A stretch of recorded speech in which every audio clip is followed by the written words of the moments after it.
મહેનતી ખેડૂતની વાર્તા. એક ગામમાં રામુ નામનો એક મહેનતી ખેડૂત રહેતો હતો. તેની પાસે બહુ મોટી જમીન નહોતી, પરંતુ જે હતી તેમાં તે દિલ લગાવીને ખેતી કરતો. વહેલી સવારે ઉઠીને ખેતરમાં જવું, જમીન તૈયાર કરવી, બીજ વાવવું અને પાકને પાણી આપવું. એક વર્ષ વરસાદ ઓછો પડ્યો.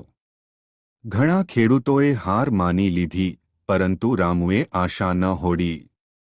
તેણે ઓછા પાણીમાં ઉગે એવા પાક વાવ્યા અને જમીનની સારી રીતે સંભાળ લીધી. થોડા મહિનાઓ પછી રામુના ખેતરમાં લીલીછમ પાક ઉગ્યો.